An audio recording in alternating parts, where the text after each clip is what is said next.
प्यारे बच्चों नमस्कार, मैं कृष्णकांत त्रिपाठी अपने चैनल में आपका स्वागत करता हूं। कक्षा 12 गणित में हम लोग पढ़ रहे थे फलनों के प्रकार। कल के वीडियो में हम लोगों ने सीखा था एकाकी फलन।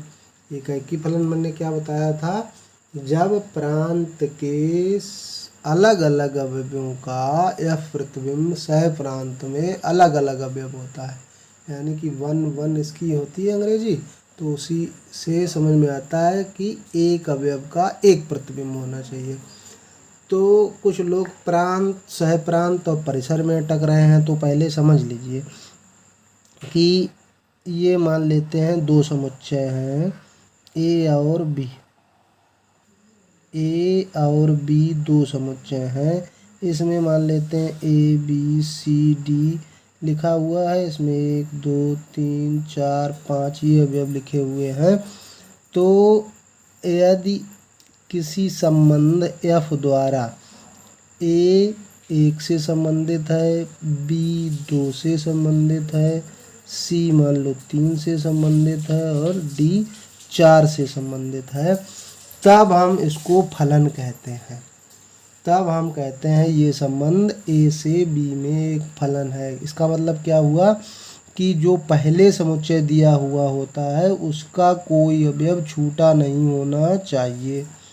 दूसरी बात, फलन होने के लिए क्या है कि इसके दो अवयव इसके एक ही अवयव से संबंधित नहीं होने चाहिए। मतलब ऐसा नहीं कि एक की इमेज ए हो और दो की भी इमेज ए हो, तब फलन नहीं होगा।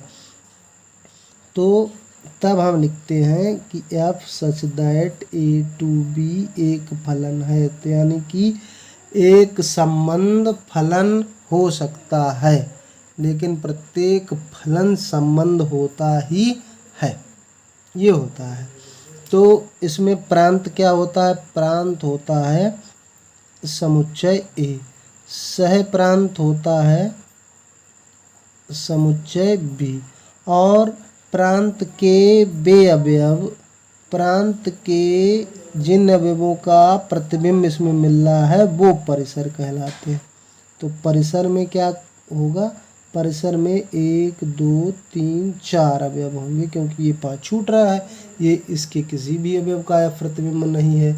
तो ये प्रांत, ये सह प्रांत, ये परिसर होता है। आई होप ये आपको समझ में आ गया होगा। अब हम पढ़ चुके हैं एकाकी, पढ़ चुके हैं। अब हमको पढ़ना है बहुएक।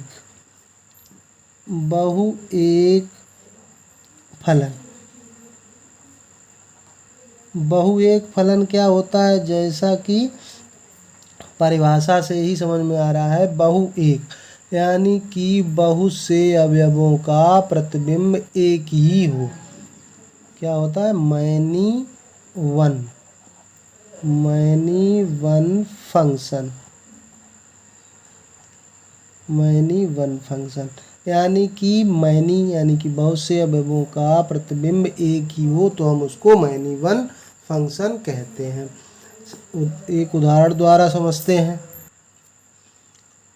यानी कि ये मान लेते हैं समुच्चय ए और दूसरा मान लेते हैं समुच्चय बी।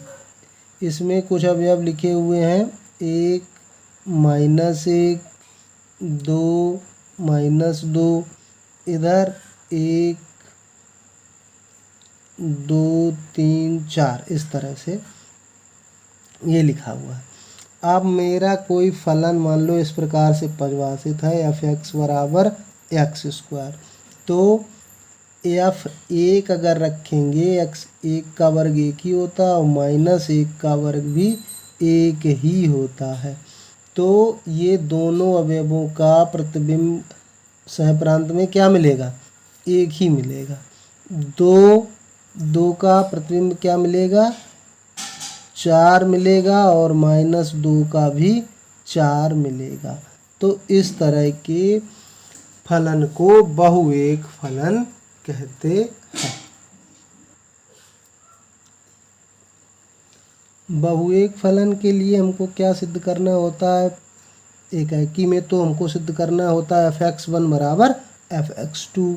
इसमें अगर f(x1) बराबर f(x2) ले लिया हमने, तो क्या हो जाएगा? x1 यहाँ रखें तो x1 स्क्वायर हो जाएगा, यहाँ क्या हो जाएगा x2 स्क्वायर हो जाएगा। तो इसका मतलब ये नहीं कि x1 बराबर x2 लिख दो, इसको क्या लिखेंगे x1 square minus x2 square बराबर 0।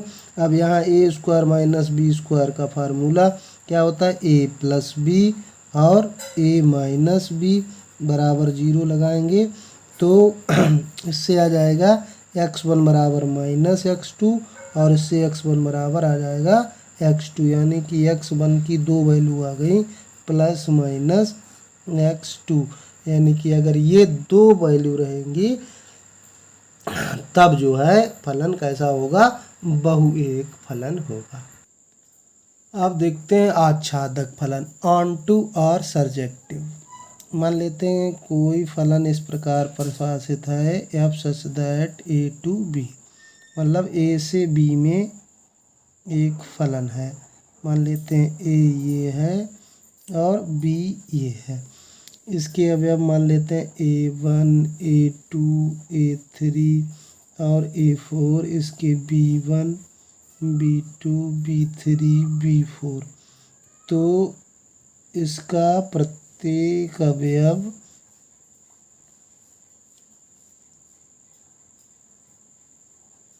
तो इसमें हमने क्या देखा कि सह प्रांत का कोई भी अवयव ऐसा नहीं हो जो प्रांत के किसी न किसी अवयव का एफ प्रतिबिंब ना हो। तो आच्छादक फलन की परिभाषा क्या हो जाती है कि यदि एफ के अंतर्गत ए का प्रत्येक अवयव बी का प्रत्येक अवयव ए के किसी न किसी अवयव का एफ प्रतिबिंब होता है, तब हम कहते हैं उस फलन को आच्छादक फलन या ऑनटू फलन कहते हैं। मतलब सह प्रांत का कोई भी अवयव छूटा नहीं होना चाहिए जो कि प्रांत के किसी न किसी अवयव का एफ प्रतिबिंब न हो। ऐसा भी हो सकता है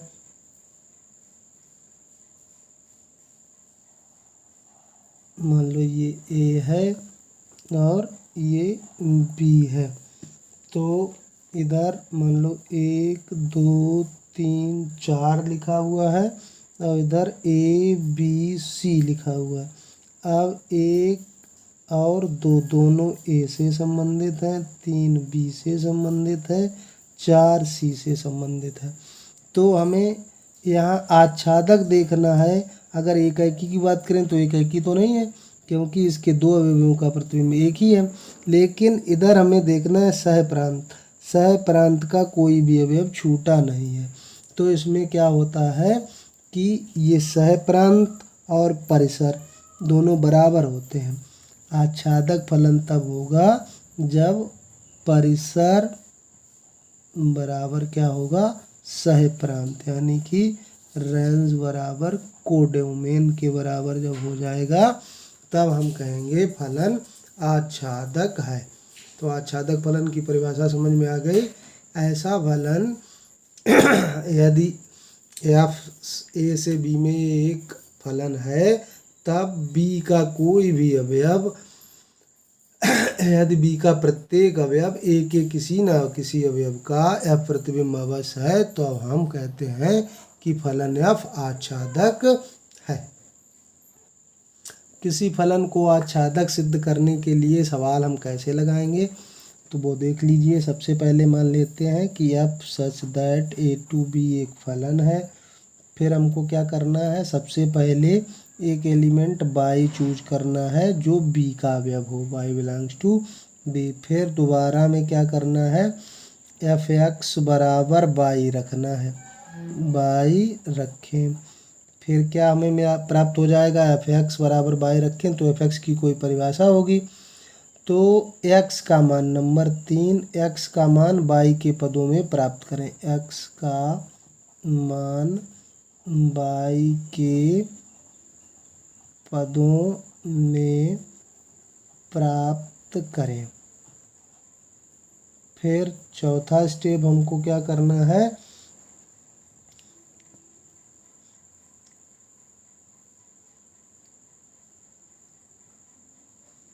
एक्स का मान वाई के पदों में प्राप्त कर लिया। फिर उसके बाद हमको रखना है एफ वाई और ये बराबर एक्स प्राप्त हो जाएगा, यानी कि प्रत्येक अवयव का एफ प्रतिबिंब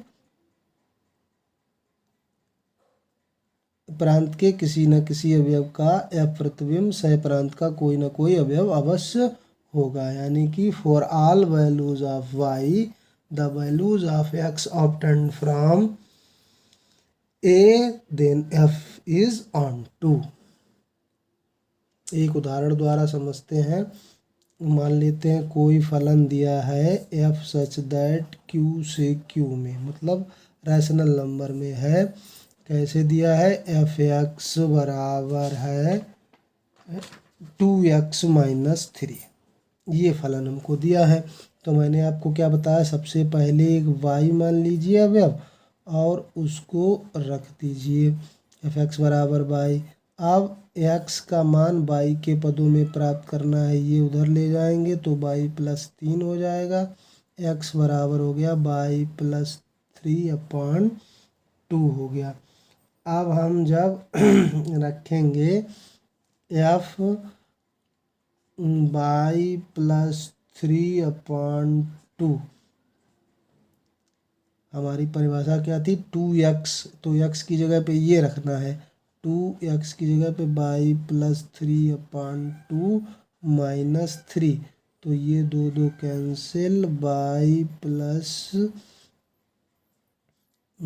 3 माइनस 3, यानी कि ये बराबर आ गया y के।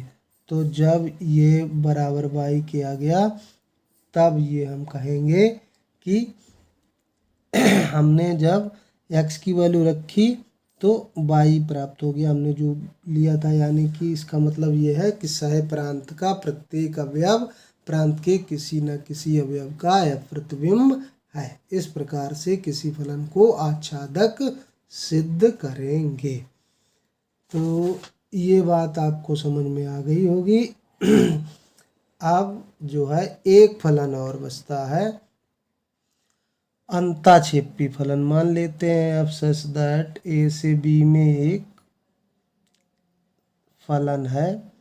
मान लेते हैं ए में लिखा हुआ है A1 A2 A3 A4 और A5, ये 5 अवयव हैं ए के, और बी के B1 B2 B3 B4 B5 B6, ये 6 अवयव इसमें लिखे हुए हैं।